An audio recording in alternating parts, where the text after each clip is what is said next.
We are back, and today I am with one of my favorite people in the industry. One of my favorite people that I've met along this journey.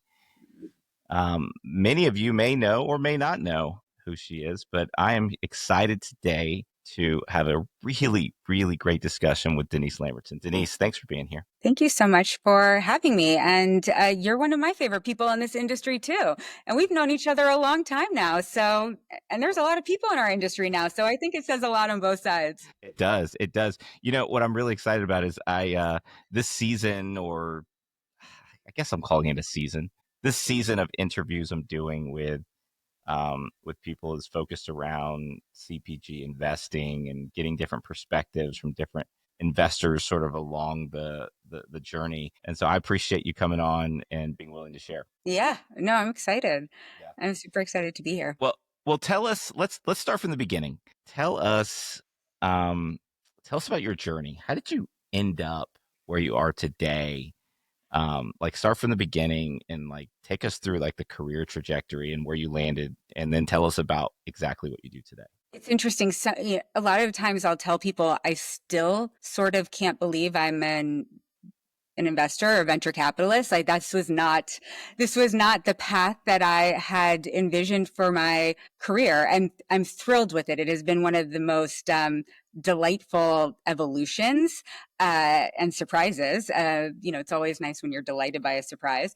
But this was not the plan at all. I started my career in the music industry through a series of what I call happy accidents. Ended up, my first job out of college was as Madonna's executive assistant. And so this is in the 2003 to 2009 era. Madonna was, I'll paint a picture of like that time frame. Just for her and her career, she was just coming back off of a 10-year hiatus from touring when she had her first two children. So one of the first things we did was a tour, and then we did another tour 2 years later and another tour 2 years later. It was right when iTunes was launching, and she was like one of the longest holdouts to put her music online. There was, Facebook, I think, came out of colleges and into the rest of the culture, maybe like 2008, nine, towards the end. So this is, I was with her at this very interesting time when, she was I don't want to say relaunching her career because her career was massive, but she wasn't like a little unknown artist. She was very well known, and she was getting back out there for the first time in a long time and putting out music. And I was her executive assistant for 6 years. I got the incredible opportunity to live in London for a few years, toured 3 times, and, got to just some of the most incredible experiences. It was all a bit like drinking out of a fire hose. Is that the term? I didn't realize then what I was building for myself, or what I was learning, but now when I have the ability to look back, the number one thing I took away from that position was being resourceful. I mean, this was a woman that was not used to hearing no, and you just figured it out. And that has been a life skill that I'm so incredibly grateful that I learned from her. I also got to have a, front row seat, pun intended, to how she made business decisions and really understand, I watched her turn down deals that, the kind of money that I could not even fathom because, the deliverables didn't align with her kid's school schedule, or she didn't believe in the ethics of the company. Like, I just really, all of these things, and I'll get to the point of this in a minute, but I was collecting all of these like really interesting insights and experiences without really understanding or knowing what I was going to do with them. And ultimately in 2009, we had just gotten back off the third tour in 6 years, and I didn't see a path for growth for myself in that organization anymore.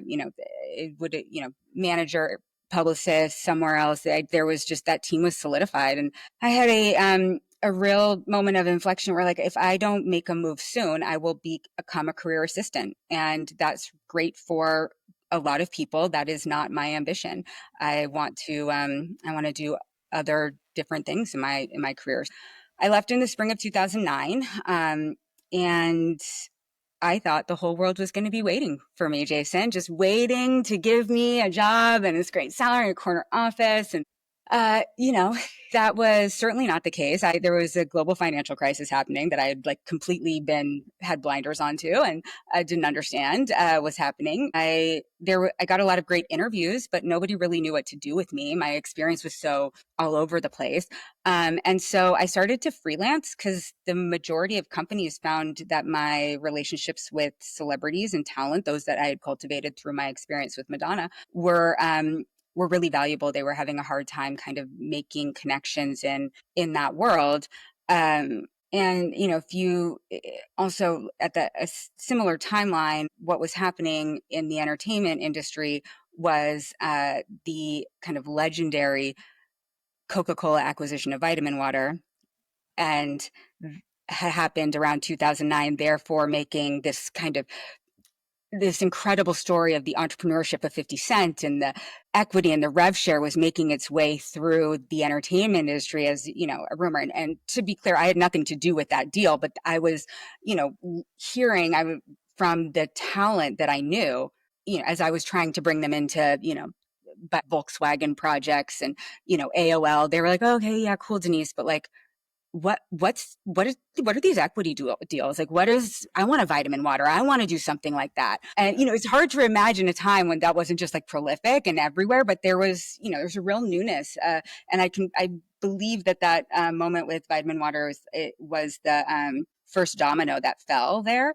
And I had the ability to see that I was in a unique position to be helpful there, because in the entertainment industry, if you are a brand and you want to deal with a celebrity, you typically would go to their agent or their manager. And in 2010, when I was, you know, first starting out on this part of my career, you know, agents and managers didn't like equity deals. A lot of them didn't understand them. They couldn't figure out how to commission them. If it was a big category like a beverage or, you know, hair care, they certainly didn't want to take their client out of that category. So if you were, you know, the new primal walking in the front door of an agency trying to get your product to, you know, fill in the blank, Katy Perry, like it would never even gotten to her as an option. But because I knew so many people directly from my experience with Madonna, and because the celebrity assistant network is so strong, right? I had all these assistants. I would just go direct and get the celebrity to fall in love with the product. And then, of course, they call their agent. They're like, oh my God, there's this really cool thing. It's a different dynamic. The leverage is different. So I was doing that as a freelancer for a few different companies. The one that really stands out was Gilt Group. If you remember the Daily Deals Yeah. moment in time with Groupon and like Gilt City, they were that was such a fun company to consult for. And that was really when it really hit me that like, oh, you know, if a celebrity really likes the product, they're going to be so into this model, like, you know, and I kept thinking, oh God, you know, at some point, one of these little contract companies is going to hire me and I'll go in house and I'll be the head of entertainment partnerships. It was at Gilt Group when I really pulled my head up, I was like, I don't think I need a job. I think I may have a business here. Like, Mm.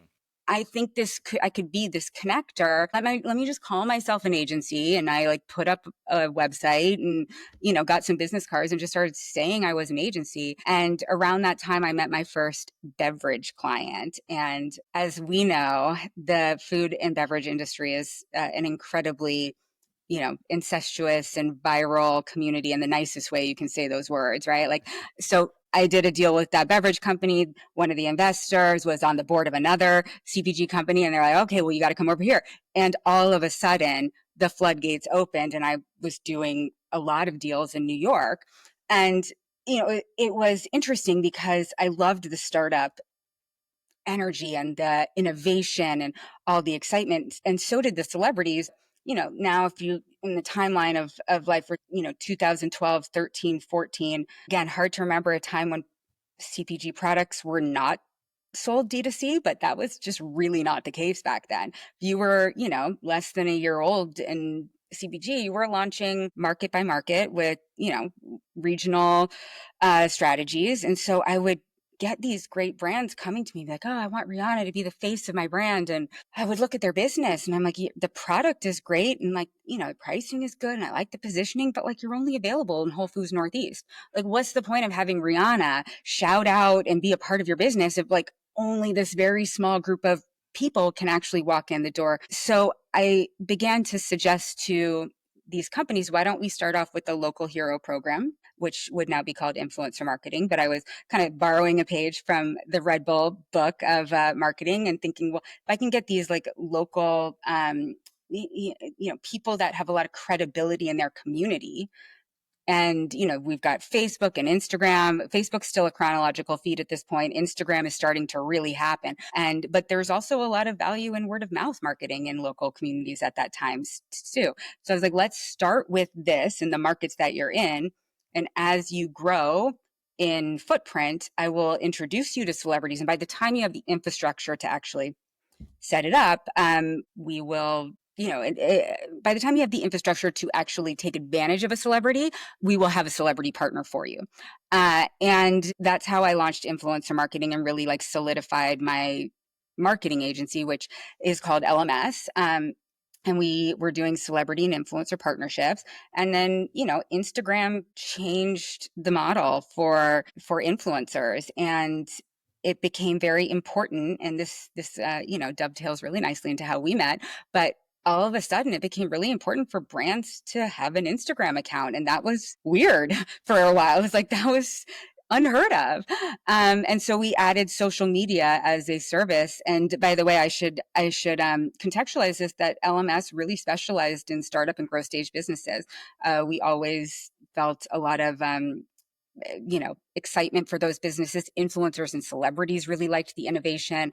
And so I learned about venture capital. I learned about cap tables. I learned about equity by having these companies as my clients and like listening when founders were explaining things to celebrity business managers, and then like going on YouTube and watching the video as to what were the words that I just heard. I had no context to startup before then. I really did not understand how it all worked. And then in 2016, we had this kind of pivotal moment in the life of LMS where I put together a partnership between Beyoncé and Watermelon Water.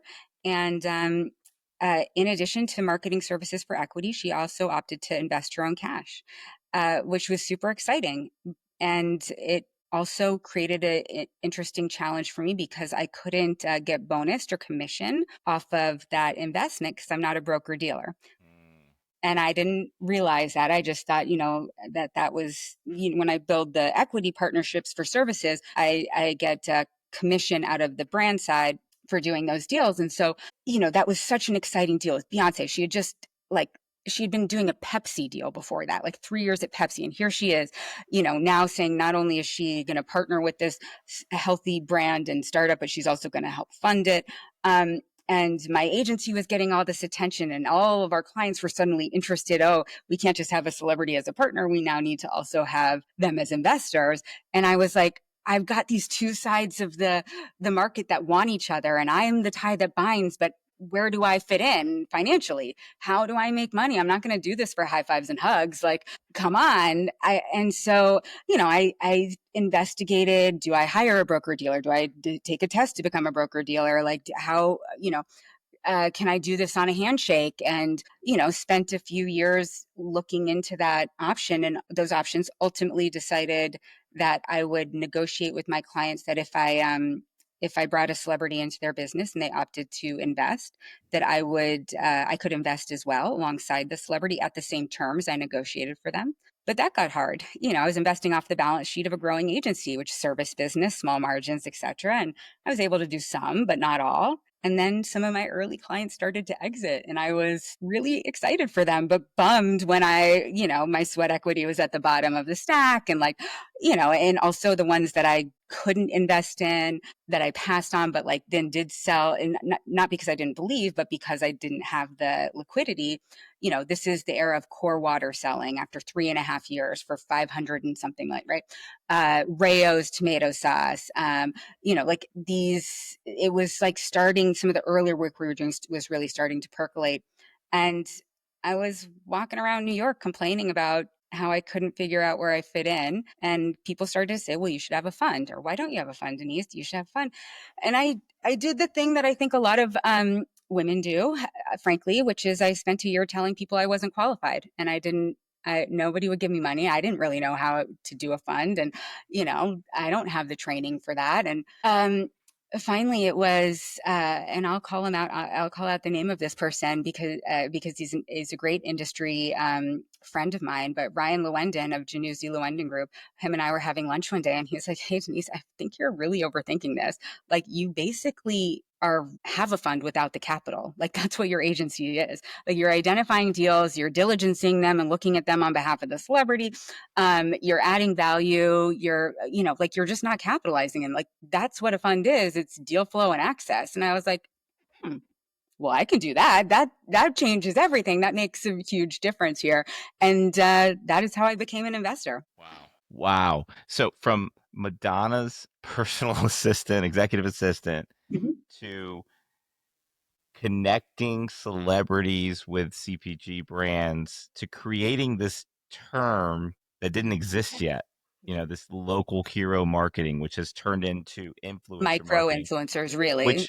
which basically is a pillar in most brand marketing strategy today. And what's really interesting is that, it feels like a lifetime ago, I'm sure. But when you start talking about like 2011, 12, 13, when like Instagram was in its infancy and like no one, like, D2C wasn't really a thing. I mean, that's not that long ago. And the grand scheme of it, it's like just over a decade in like how the world has changed. So much so that, again, influencer marketing, micro influencer marketing, like that is again, it's a core pillar to most brand strategy. And then you were putting all that together, and then you were facilitating a lot of that through the marketing agency. And then it just so happened all these deals are floating around all over the place. And it's like, well, why shouldn't you have a fund? Why shouldn't you be getting, paid your worth in that scenario? I think it's such the best stories to me are these really like, organic, happy accident type scenarios. And it sounds like every step of the way, that's sort of how yours unfolded so far. So then you launch your fund. Yeah. Or you say, I'm going to launch a fund, and you're going to go out and raise some money for the fund. Tell me what that's like. And then who was your first investment? Yeah. So, I decided to raise the fund, and right around that time, I had another really pivotal conversation. I do a lot of business with the actress Sofia Vergara. She's, incredibly well known and super, super A-list. At the time, she was on the TV show Modern Family, one of the most popular TV shows. And um, I had sent her a lot of great products and businesses that she loved, but she had passed on for various reasons. In some cases, passed on investing just because she was busy and didn't get back to me in time. In some case, didn't get it, or loved the product but didn't want to do all the marketing associated with it. And I was sitting with her while right after Core Water sold, which is a deal that I sent to her that she passed on, and she was like, and I'm not going to even try and mimic her incredible accent, but she was basically like, Denise, I love your taste in products. Like, everything that you send me, I like, I use, I want to use, I get. She's like, but I don't want to be the face of every single one for equity. Like, I got other stuff I'm trying to do. I've got my career, I've got my family, and like, I've got some big endorsements, and but so why can't I just give you my money and have you do this for me? And I was like, oh, well, what you're talking about is like kind of like a venture fund, and I'm thinking about putting one together. And she said to me, well, if you do that, I'd really like to get involved and there was a bottle of Core on the table as we were having the conversation. She's like, and she said to me, if I was invested in a company like Core, I could, I know I could walk out my front door and add value to this brand just by like carrying it around, even if it's not, photographs, which there usually are, but like people just see me with it. There's a perception of credibility, etc. She's like, I don't have to necessarily like have this long list of, I have to do this, I have to do that, etc. I can just weave these products into my life and support them in a way that feels really natural to me. And I know that I am going to participate in the success of them without having this like long list of activations and deliverables. And like, that's actually a much better model for me. And so if you decide to do this fund, I'd like to partner with you on it. And I think there are other people in entertainment and sports that would feel the same way. And that was an incredible moment for me because it was true. I have this incredible community of celebrity athlete, et cetera, that I've cultivated doing all these equity deals with startups with. And they were now starting to be, again, I'll give you a time frame, 2018, being an investor is all of a sudden become really cool. It's like the new kind of rock Yeah. star, right? And CPG is the new tech in like the way that, Bieber and Ashton Kutcher were doing a lot of tech deals back in the day, like CPG was becoming that. So I thought, okay, well, here's my, I think like a marketer, well, here's my competitive advantage. Like I'm going to have a fund that has celebrity and athlete investors, and I'll use the collective power of this group to get into deals that are hard to get into or get the great terms or whatever this is. Like, hey, now all of a sudden it really crystallized for me. Like this is how my fund could be different. And, Sophia ended up coming in as my anchor LP, which is incredible. And she really qualified me to the rest of the community of celebrities and athletes. And so I have 35 celebrity athlete influencer in LPs in my fund, which is great. And ironically, I always thought that would be the hardest part of the fund to raise. No. That community, because they knew me and trusted me, it was easier to raise capital from them. Then I went out to raise more traditional angel investors, and that was like demoralizing, heartbreaking, frustrating. Like I was shocked by how much harder that was. And it really gave me such a new level of empathy for all the founders I knew Huh. that have been doing it for years, because it's a full-time job outside of running your business. And it is painful. Like, it hurts to get the rejections, and it's, like some days you're on and some days you're not. It just really helped me understand what you guys go through every time you have to go out and fundraise. Um, so yeah, I made it to a little over $10 million fund, so a boutique venture fund. And, it we have 83 LPs. And in addition to the celebrities and athletes and, influencers, we also have a lot of entertainment industry, like industry folks, from lawyers to managers to agents, the ones I used to go around back in the day. We've got a great group of like CPG experts, and like a nice group of independent grocery store owners that wanted to be investors, which was really cool. And we got there. But one of the things that happened right after my first close is we made our first investment, and I realized that having your first investment as while you're fundraising is a really great like marketing, part of your pitch for fundraising, frankly. So yeah, and our first investment was into the new Primal, and I love actually, as I was preparing for this chat today, I like went back into like exactly when I met Melissa on the team, and when we started working together at LMS, and also when I realized that you guys were fundraising, and like I didn't even know how to approach a business at that point to be like, hey, I want. So there was so much learnings in that, and then I took that first check that we wrote into your business, and I used it as I was fundraising for more LPs, like this is how our pipeline works, right? So it was really special. And and now, by the way, for listeners, we have invested 3 times total, and the new Primal, including just in the most recent opportunities. So we're all in, and really proud. Well, and we're grateful, and we appreciate that, and we were happy to be part of that early process for you. Um, Can I tell you some of the details of how this all happened? Do you remember? Fill me in. It's been quite a while since the first one. Okay, so we were introduced by a woman at Rayo's, and Rayo's was our client. So at my marketing agency, LMS, introduced to Melissa to, you guys were looking for a social media agency. And that was in June of 2017, that we started working together. Now, we used to do this. Listen, I had, at the time, I think we had like 25 employees. So I was not servicing this account. We had account managers, but we would do weekly win emails where we would like share with clients and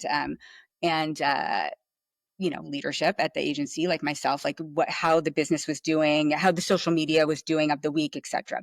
And I remember, again, like this is Instagram 2017. So it had just transitioned to algorithmic, no longer chronological, but it was really like engagement based algorithmic, not ad based yet.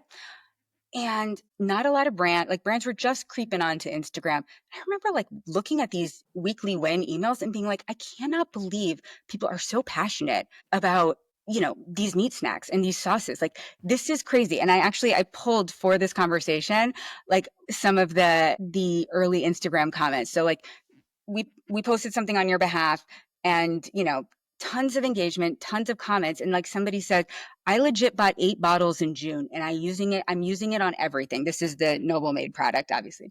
I'm gonna try citrus next and hope barbecue sauce is online soon to order. And somebody else, if only the Columbia, Maryland Whole Foods would carry the new products. I check every week and I'm always disappointed. I'm gonna ask them next time I go in to order all of the sauces. Like I that wasn't happening on Instagram back then. I just remember being like, this is wild how this product is connecting and how this community is rallying around this brand. And so I think it was early 2018, I got an email saying, hey, would you mind if we were a little late on our invoice? We're about to close a round of funding and we need a few extra weeks. And my response was, no problem, on deferring the invoice. I just launched a fund. I'm really, really interested in talking to you. Is there an opportunity here? And that's how, I mean, literally, and it was because my team had been telling me how incredible the Instagram account was doing and how all the fans of the brand and like all of how it was all, it was like a focus group, frankly, that I had a first row seat to. And so I think we had 3 checks in the bank when we made our investment into the new Primal. Wow. Wow. And thank you for reminding me of some of those early days of connection too, because Instagram's different today, right? There isn't really a lot of organic reach anymore, and having the ability to have really like strong organic conversations with your community that you've curated, it's very difficult today. You just have to advertise to them. Yeah. But we keep letters, we kept screenshots, we kept so many of those things because it was really a proud moment. And then also, like, it's just a testament, like when you do the right thing and you build community around something and you give people something they want, you fill a hole in the market, like people will rally around that. It's evolved in how you can curate that community today than what it was 5, 6, 7 years ago. But those moments bring me a lot of joy when I think about, people saying, I bought 8 bottles of this and I use it on everything. And this store doesn't carry it. And man, I can't wait until they do. Like those are just like such great moments. I get that on LinkedIn today, but I don't really get it on other platforms. It's really difficult to get on other platforms today. Yeah. And I mean, honestly, when I was out talking to other investors for my fund, I would say to them, like, this is the kind of access, this is the kind of diligence that we do, right? We're a small fund. I don't set terms. I need a lead, like, and we have a marketing expertise. That's what we bring to the table, marketing and amplification. So like the way that I make investments and the way I do diligence is through the lens of how I understand business through marketing and product market fit and consumer. And like, so, by the time we made an investment in the new Primal, we had an 18-month relationship with you. Yeah. A lot of investment decisions are made off of like 3 or 4 pitch calls. Right. Yeah. So like that was another level that was really special about like launching the fund off of the back of the agency, is that it gave us it gave me a lot of conviction as a first time fund manager because I did know these brands so well. Yeah. I want to unpack that with you really quickly. But hang on, I'm going to move Yeah. locations because they're going to Yeah, go. you got it. Hang on, hit pause. Okay. So I want to unpack something you just said, which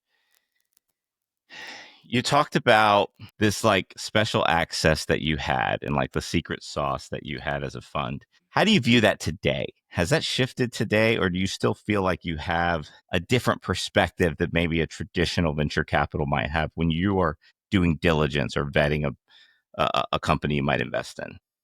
Yes, it's changed first and foremost, because I closed my marketing agency at the end of 2023. Now, the majority of our investing had been done by then. I mean, the Constellation Capital Fund One was around 80% deployed at that point, and now we're close to 100% deployed.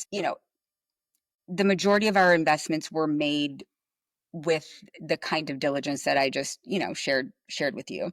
And, the way the freedom and liberation of not having to set terms, it has been really like I did not expect that it would be so liberating.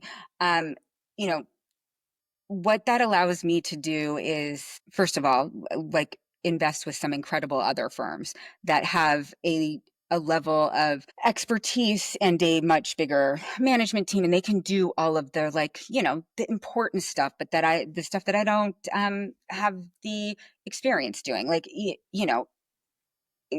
supply chain. Like, it's hilarious that that's like a buzzword now post COVID. Like, it's like, but like, truly a marketer can't, you can't, like, you can do a great job in marketing, but if there's no product, or if the product's spoiled or whatever, like, it doesn't matter, right? So like, I Yeah. have to have great partners in that are willing to, invite us in, that don't see us as competition. We're a smaller check. We have a very specific expertise, and I get to lean into like the hard work that they do to set the terms, and to do like a specific kind of diligence that I do take really seriously. But also, I believe that I through the marketing agency, I developed you know it's a mix between criteria and instinct, truly, that I didn't want to get so heady about like what it means to be a venture capitalist doing diligence, that like I divorced myself from that criteria and instinct that I had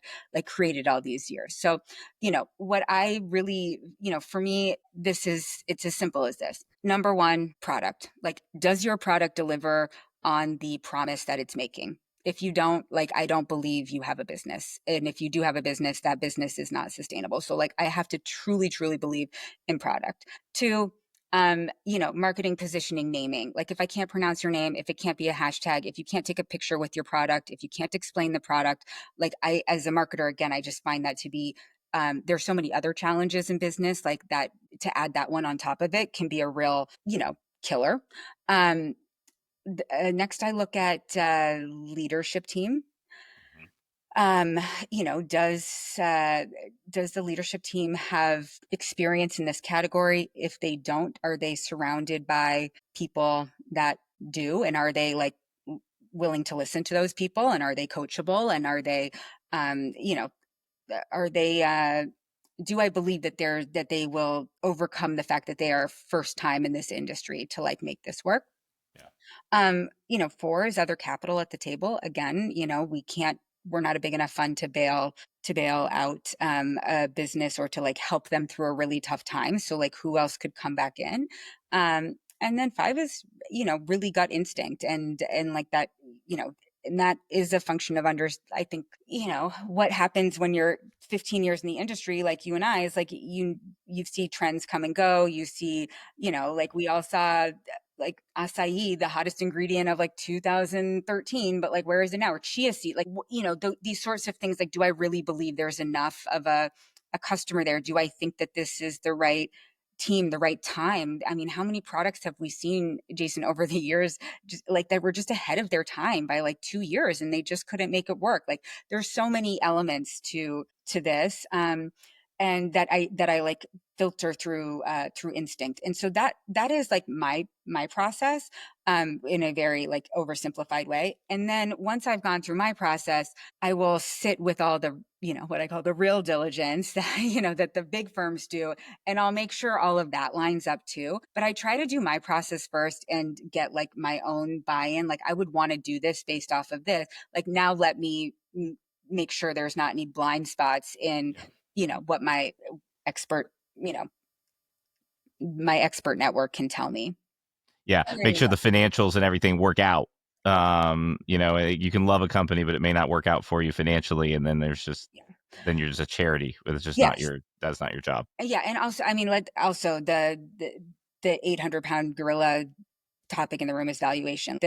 What has happened, in our industry with valuations over the last 5 years has been really fascinating, right? Like, and so the things that we invested in early when valuation bubble was at like an all-time, stretch and high versus like what we will consider valuation wise now is really, really different. So, if I heard you correctly, I just want to make sure because I do want to ask about valuation. I always try to ask people, very few people give me really straight answers on valuation. I think that's because it's not really straightforward. So, your fund, you would say then today, Constellation Capital, prefers to, or is it LMS Ventures? No, it's Constellation Capital. Okay, I just making sure. I'm like, wait a second, let Yeah, me just yeah. make sure I got it right. Constellation Capital prefers they don't lead rounds. You follow on, and typically when you follow on, those terms have already been set. Basic terms like valuation, and liquidation preferences and so forth. Yeah. Yeah. Yeah. Okay. And I listen with the celebrity community of LPs that we have, and I negotiate for some of the prefs that the leads get, but I try as hard as I can, and sometimes it works, sometimes it doesn't. And then I like to have other perks and advisory share for my LPs. But then I really believe that we actually have to show up and do that work, uh, and that's really important to me too. So So then, just I want to get real like into the tactics here for a second. So then, like, how how do you view valuation yourself today? So it's a little bit of an art and a little bit of a science, but do you think about it in terms of a multiple of net revenue? Do you think about it in terms of a multiple of EBITDA? Like, how do you think about valuation yourself? I think about it as a multiple of revenue. And that's because Constellation Capital Fund One invests in, pre-seed through Series CD, right? So like up until very recently, there was not a lot of EBITDA, you know, floating around. So there was not at those early stages, right? And that was not as much of a focus, especially, until about a year or 2 years ago, right? So um, I it's a function of, listen, I prefer to do it based off of trailing 12 months, but if a company has like actual purchase orders, not like, hey, I have a meeting with the buyer and I think we're gonna, but like true purchase orders and can show an accurate forecast for the future, I'm open to that too, but it has to be based in reality. It can't be like we think we're going to get. Um, And honestly, it's a bit of it's a game. I mean, the valuation thing feels very much like a game to me because, you know, um, listen, every time one of our portfolio companies goes for another round, I get to do a markup in my financials, and that like makes me look like a good fund manager who've made the right decisions, etc. But like it's not real until there is an external entity that is willing to validate that valuation somewhere by M&A or IPO, which is obviously rare, etc. So like it I even though it makes me look good as a investor or like as a GP in Constellation Capital to have these like really big markups, I prefer much more conservative valuations. I think that like that's the long game. Like, let's retain as much value in the company, and I'm sure a bunch of other big funds will come for me. But I just feel like it's like a weird optics game, and I would much rather live in reality and show an incredible return for my investors and for the business, and for the founders and the team that built the business. So I don't know. I mean, for the other investors you've talked to, like, is that an anomaly? I feel like an outsider with that perspective. A little bit. I'd say this that I think you're really really spot on with this idea that there's a lot, optics plays such a big role in so many of these decisions, and it's unfortunate that they do. So I think you're absolutely spot on there. Most people dance around valuation when I ask them about it, and rightfully so. It's an art and a science, and no one has they might have a general kind of rule of thumb or where they might begin, and then there's always a little nuance in there with like how fast are they growing or how profitable are they today, and can they get a little uptick based on this. And I also think founders get caught up in high valuation multiples, but sometimes they're so caught up in that they miss some of the like terms below it, and there might be some other preference that they miss in there that like that are very investor friendly, and like they give them a higher valuation but they took it back over here. And so I think sometimes it's a lot of, again, it's optics, and like we make decisions based on optics instead of like just let's do the right thing for the business, for the shareholders, and make sure we're building something durable. Yeah. but I think what I've seen, and tell me if I'm wrong, in today's market, I think someone raising money like in a venture capital round today, I think a very realistic place to begin is probably somewhere in like a 2 times trailing net revenue range. Yeah.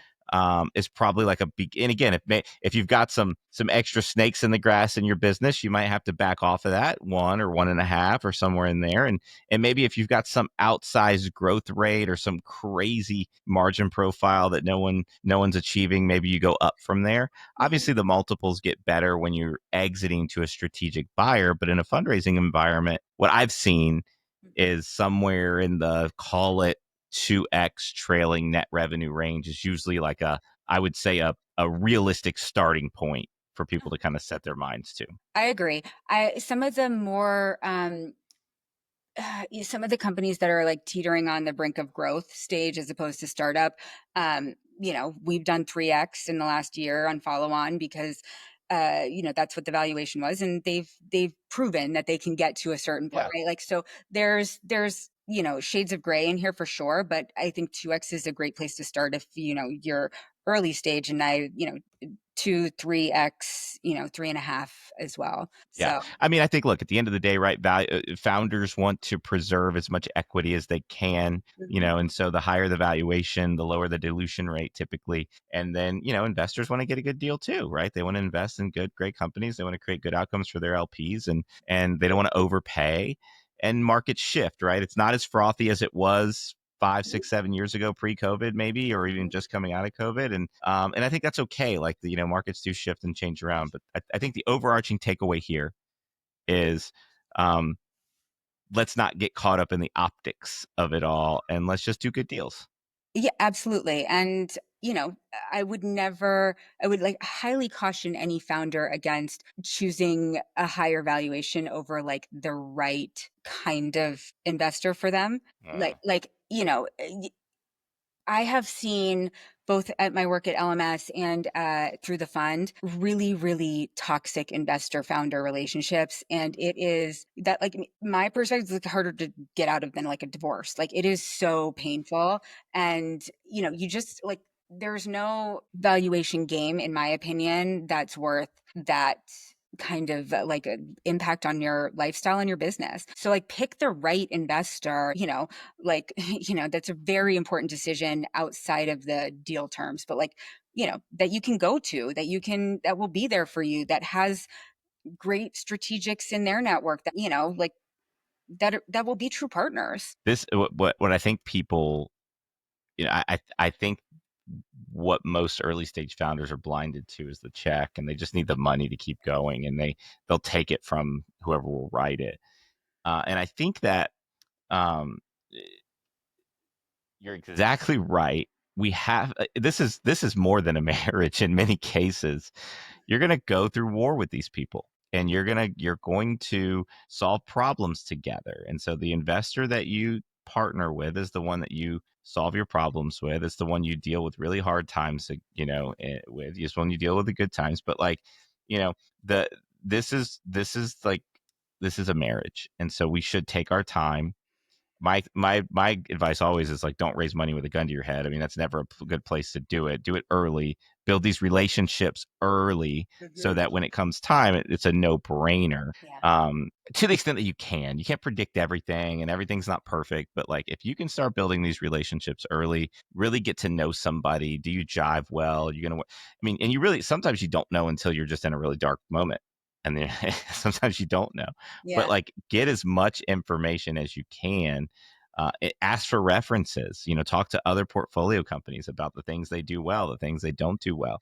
I think, again, this ends up being, when brands go out to look for investors, it ends up being a one-way interview, and they're just pitching and pitching and pitching to investors, and they let the investors ask a bunch of questions. But I think we fail to ask the investors questions. We fail to vet them and do our own diligence in many cases. Yeah. Um, and I always encourage people, like, flip, do not sit there and just get bombarded with questions. Flip it back, what else do you bring to the table besides money? Yeah. Tell me some success stories. Tell me a time when things didn't go well and how you guys handle. It's the same questions Yeah, that totally. you would ask somebody you're hiring for your company. And this is somebody that's way more important than the hire. In some cases, you're gonna married to them. Yeah, yeah, it's so true. I'm glad that you're sharing that with other founders because it's like, like an employee when you do an interview and at the end you're like, "So do you have any questions for me?" And they're like, "No." And you're like, "Huh, that's interesting." Okay, well, like Yeah, I guess maybe you don't it doesn't matter so much where you end up, you just want to end up somewhere and like that's not the kind of team member you want. And I would say the same from an investor, even more so. yeah, totally. Okay, so a couple of questions I just want to make sure that we get, and we can do these fast. But do you have with your fund, it's fully deployed? Okay. Congratulations, by the way. Thank you. What's your time horizon typically? Like, what are you hoping for in terms of a return? Like, is there how patient are you as an investor? This is a great question, and again, it's like it has changed in the middle of the life of my fund, right? So, I referenced Core Water, which was we were not invested in, but was a client of ours at LMS. From launch to acquisition, 3.5 years. Like you don't see that anymore. That's just like, I mean, it was pretty rare even then, but like 5 years was right? I mean, I'm thinking RX bar was what, 6.5, something like that. Like, so when I launched the fund, I was saying 5 to 7. Now I would say 10 years minimum. Yeah, Like it is not the same environment at all. And when as a industry, we decided to prioritize profitability, which by the way, I'm a fan of, and I think is the right prioritization, then it's going to be a longer road. And I mean, there's always outliers, but that's my expectation. And it's been interesting to like reorient my current LPs. Like, I don't, in the last 2 years, I haven't made investments in series pre-seed companies, which was the majority of our investments in the early days, because my LPs are ready to see returns. And like, so starting so early, it's actually better as an investor for me now to take the remaining capital and go into some companies a little bit later, right? Even though the multiples won't be as high. So it's an interesting time because things have changed like dramatically in real time over the last 3 or 4 years. totally. Yeah. I mean, it's been wild to watch. And I think that's a healthier place for us to all be. This idea that we should all be racing for some top line revenue exit in 3 to 5 years, it was not a sustainable model to begin with. Mm-mm. It was really unfair to both sides of the table, I think. And so I think you're spot on there with just having, hey, look, we're going to build profitability, long term, durable businesses that have real value in the marketplace. It's going to take a decade. I mean, there's just no way around it. Yeah. A few outliers in there, but that's like hitting the lottery. Yeah, Yeah. absolutely. Um, okay. So I just got two more questions for you Yeah. because you've answered most of them without me asking. So I love this. So thank you for that. But the one question I wanted to absolutely ask you before, when I was thinking about this conversation in advance is, you know, I've raised $22 million in my time building this company, which is, in some ways a ton of money, and then in other ways really not that much. But $22 million since I started, and I've met investors all over the spectrum: angels, early venture, private equity, family offices. I've seen sort of the whole gamut of all of that. The one thing I don't see, and I don't want to, I try not to get too heavy on this topic, but I think it's interesting because I don't see a lot of women investors in Mhm. this space. I just don't. And I don't know why, but I don't.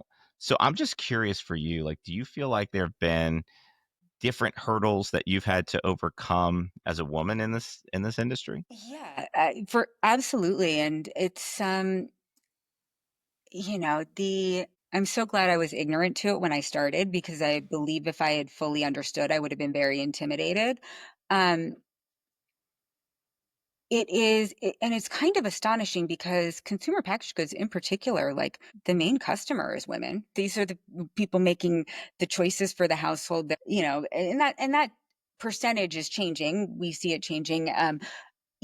and getting more equal, but still the majority. And so the idea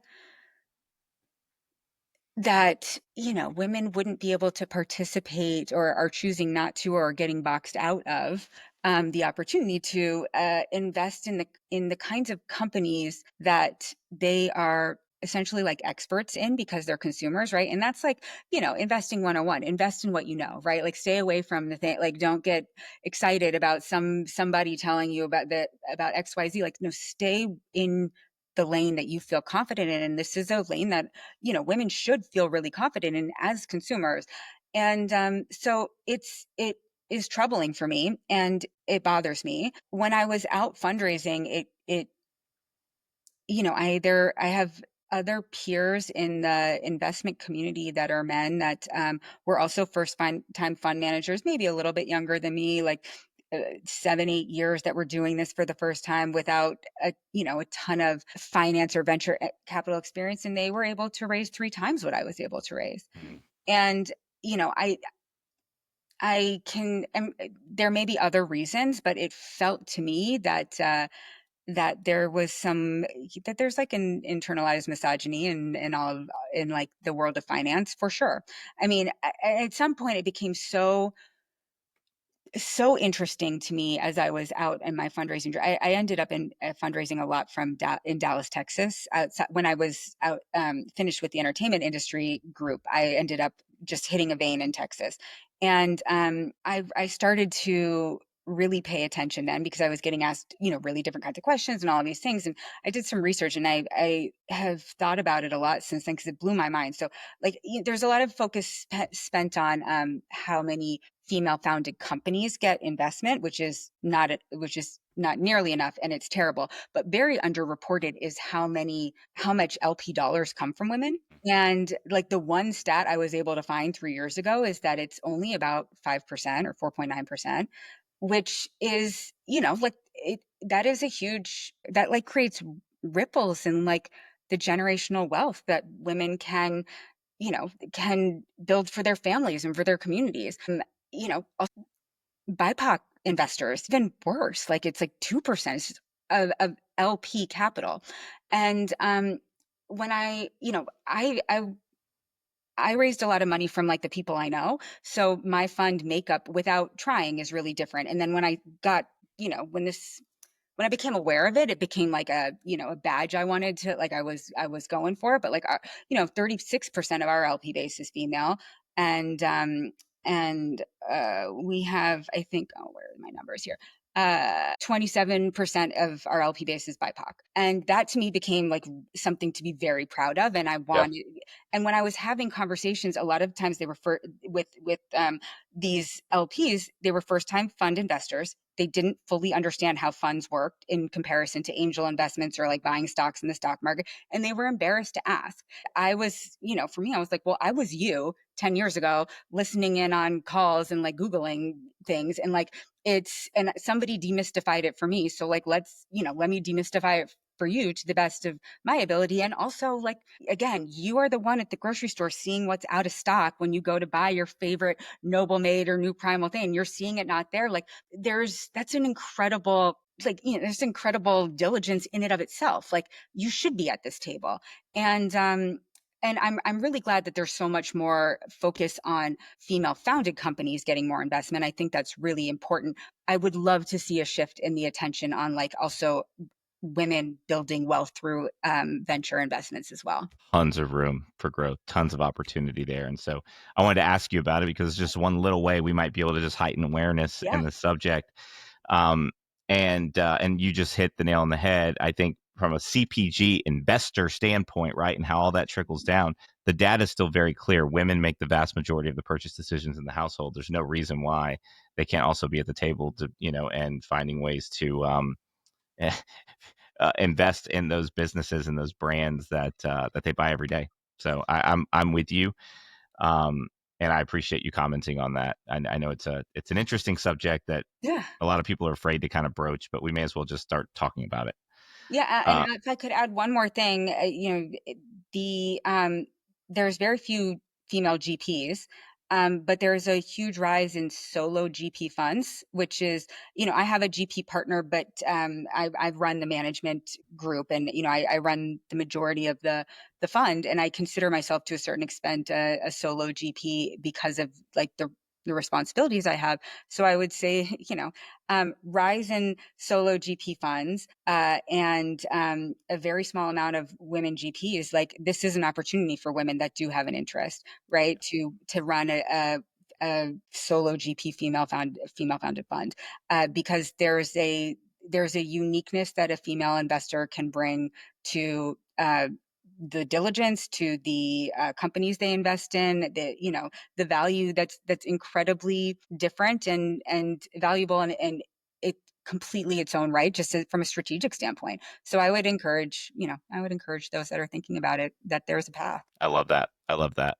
Thank you for that. Denise, how, if people want to get in touch with you, whether that's to build a relationship, talk about, get just networking with you, getting in your orbit, how do people do that? Well, I'm a big fan of LinkedIn, so you can find me there, Denise Lambertson. Also, Denise at Constellation Capital. Shoot me an email. It'll take me about 4 days to get back to you. Just full disclaimer, I'm always on like a 4 day turnaround, but I will respond. And I love meeting new people. I love meeting new companies, and I, want to manage expectations with that we're not deploying right now, because I'm, working through starting fund two. So, and so I don't have capital to invest right now, but I love meeting people. I love meeting founders. And if people just want to chat and talk, find me on LinkedIn or shoot me an email. Love that. Love that. Thank you, Denise. This conversation was rich. I can't wait to go back and listen, because I took notes, like up over a couple pages of notes, but I can't wait to go back and listen, because I want to take more, and I know the world is better for it. So thank you for being here. Oh my gosh. Well, thank you for having me. And also, I cannot emphasize enough how proud I am to be an investor in the new Primal. And how excited I am to be an investor in the new Primal, and with all the products and the company and the team and everything. It's just it's a joy. It's a really proud part of my story as an investor. So thank you. We're so grateful to have you. Thank you.